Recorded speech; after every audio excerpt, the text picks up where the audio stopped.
تصاویر جدید لطیفه عزیزی و جنگ وی با برادرش در امریکا و زندانی شدن لطیفه عزیزی با برادرش در امریکا. ما در این ویدیو پیرامون همین موضوعات خواهیم پرداخت، پس در ادامه با ما باشید.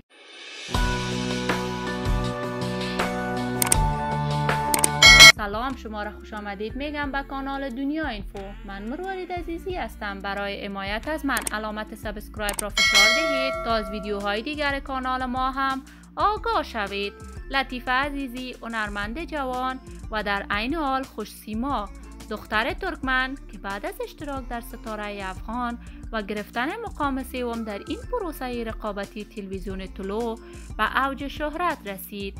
با آنکه لطیفه عزیزی 18 سال سن داشت، از طرف مردم تشویق شده، لطیفه عزیزی با سرودن آهنگ‌های بیشمار جایگاه خاصی در میان علاقمندان و طرفداران خود پیدا کرد. لطیفه عزیزی تحت حمایت خاص جنرال دوستام، رهبر مردم شمال قرار داشت و به همین علت در کشورهای همسایه مانند ترکیه و تاجیکستان زندگی میکرد. با روی کار آمدن طالبان، لطیفه عزیزی فقط با برادر خود توانست به امریکا سفر کند و مانند هزاران افغان دیگر طعم تلخ مهاجرت را چشید.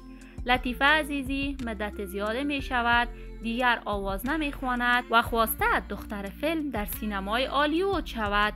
اکنون لطیفه عزیزی و عنوان مدل افغان برای نمایش لباس‌های برندهای مختلف همکاری دارد. لطیفه عزیزی به خاطر پوشیدن لباس‌های سکسی و دور از فرهنگ افغان‌ها با برادر خود برخورد لفظی و فیزیکی انجام داده است که سرانجام پای دولت امریکا دخیل شده در این موضوع و لطیفه عزیزی با برادرش را روانه زندان امریکا شده است. وکیل لطیفه عزیزی بیان کرده مادرخوانده لطیفه عزیزی ضمانت از وی کرده و لطیفه از زندان خارج شده و برای مدت 1 ماه در زندان خانگی به سر میبرد.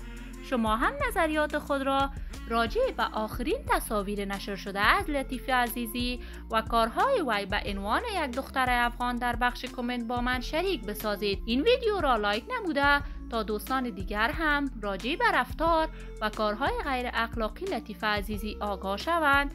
اگر تا هنوز دوست کانال من نشدید، پس برای حمایت از من علامت سابسکرایب را فشار دهید، ویدیوهای ما را لایک نموده و با دوستان خود شریک سازید. سلامتی شما آرزوی ماست. الله نگهدار.